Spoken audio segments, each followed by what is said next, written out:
Dans la dernière vidéo, je t'ai expliqué pourquoi chercher le calme te rend plus tendu. Aujourd'hui, on va voir pourquoi parler pour te faire respecter détruit ton autorité. Tu veux que je te dise une vérité que peu de gens acceptent? Si on te coupe souvent la parole, si tes idées passent après celles des autres, si tu as parfois l'impression de devoir forcer pour être écouté, ce n'est pas parce que tu manques de valeur, c'est parce que tu parles trop vite, et surtout parce que tu réagis trop vite. Quand quelqu'un t'interrompt, il se passe toujours la même chose. Ton corps réagit avant toi. Le cœur accélère, la tension monte dans la poitrine, et une partie de toi veut immédiatement reprendre la parole, parler plus fort, parler plus vite, expliquer encore, justifier. Mais c'est exactement là que ton autorité s'effondre. Parce que dans une interaction humaine, celui qui réagit a déjà cédé le contrôle. On nous a appris une chose complètement fausse, que pour être respecté, il faut s'imposer, que pour être entendu, il faut parler, que le silence, c'est un aveu de faiblesse. C'est faux. Le silence n'est pas une absence, c'est un outil, et mal utilisé, il te rend invisible, mais bien utilisé, il te rend intouchable. Regarde bien ce qui se joue quand quelqu'un t'interrompt. Il ne cherche pas à dialoguer, il cherche le projecteur. Il y a une peur derrière ça, la peur du vide, la peur du silence, la peur de ne pas exister. Alors il coupe, il parle, il remplit l'espace. Et toi, si tu te bats pour continuer, vous êtes deux à gesticuler sous la lumière. Vu de l'extérieur, ce n'est pas de la force, c'est du chaos. Mais si tu fais l'inverse, si tu t'arrêtes net, si tu te tais, si tu ne réagis pas, tu donnes le projecteur à l'autre au pire moment possible. Tu le laisses seul, face à sa précipitation, face à son agitation. Et là, quelque chose bascule. C'est ce que j'appelle l'autorité silencieuse. Elle ne cherche pas à dominer, elle ne cherche pas à gagner, elle ne cherche pas à convaincre. Elle observe, elle ralentit, elle maîtrise le tempo. Et dans toute interaction humaine, celui qui contrôle le tempo contrôle la dynamique. Il y a une règle simple que peu de gens appliquent. Quand quelqu'un te coupe la parole, tu t'arrêtes, tu regardes, tu comptes intérieurement jusqu'à 3. Pas une seconde. 3. Ce silence crée une tension, et cette tension travaille pour toi. Pourquoi?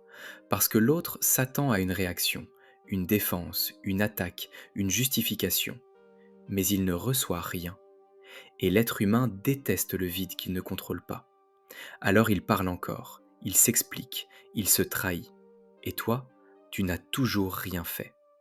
Ce silence n'est pas une fuite, ce n'est pas de la soumission, c'est une stratégie mentale. Une stratégie qui dit sans mots: je ne suis pas pressé, je ne suis pas menacé, je n'ai rien à prouver. Et paradoxalement, c'est exactement ce qui force le respect. Fais bien la différence. Le silence faible, c'est celui qui fuit par peur. Le silence fort, c'est celui qui choisit de ne pas réagir. Et cette nuance change tout. Maintenant, soyons clairs. Ce n'est pas faire la tête, ce n'est pas ignorer, ce n'est pas mépriser. C'est rester calme. Et si tu as vu la première vidéo de cette série, tu sais déjà une chose essentielle. Le calme ne se force pas. Il apparaît quand tu cesses de lutter. Ici, c'est pareil. Plus tu cherches à t'imposer, plus tu perds ta stabilité. Plus tu ralentis, plus ton poids augmente. Observe les personnes réellement charismatiques. Elles parlent peu, elles ne se justifient pas, elles n'occupent pas l'espace inutilement, elles laissent les autres s'agiter. Et quand elles parlent, tout le monde écoute. Pas parce qu'elles parlent fort, mais parce qu'elles parlent rarement. La rareté crée la valeur. C'est une loi humaine universelle. Même chose dans les relations. Quelqu'un qui cherche à tout contrôler, qui surveille, qui exige, qui réagit au quart de tour, crée exactement ce qu'il redoute. La distance, la perte, le rejet. À l'inverse, celui qui reste stable, posé, lent, devient une référence. On ne le coupe pas, on l'écoute. Alors pose-toi cette question simple. La prochaine fois que quelqu'un te coupe, est-ce que tu veux reprendre la parole ou est-ce que tu veux reprendre le contrôle? Parce que ce n'est pas la même chose. Le vrai pouvoir n'est jamais bruyant. Il est calme, il est lent, il est intérieur. Et surtout, il ne dépend pas des autres. Essaie ce test cette semaine, une seule fois. Quand quelqu'un t'interrompt, ne réagis pas. Silence, regard, 3 secondes.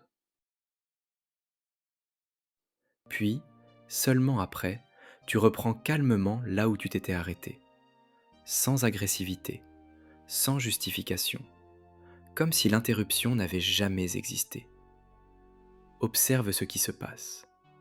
Tu verras, ce n'est pas toi qui change, c'est la dynamique autour de toi. Dans la prochaine vidéo, je vais te montrer comment garder ce respect dans le temps sans jouer un rôle, sans technique artificielle, mais en construisant une présence stable que les autres ressentent immédiatement.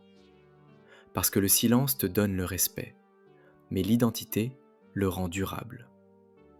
Si cette vidéo t'a parlé, dis-moi en commentaire dans quelle situation as-tu le plus de mal à rester silencieux. Et si tu veux continuer à entraîner ton mental, abonne-toi. Ici, on ne t'apprend pas à dominer les autres, on t'apprend à ne plus te laisser dominer intérieurement.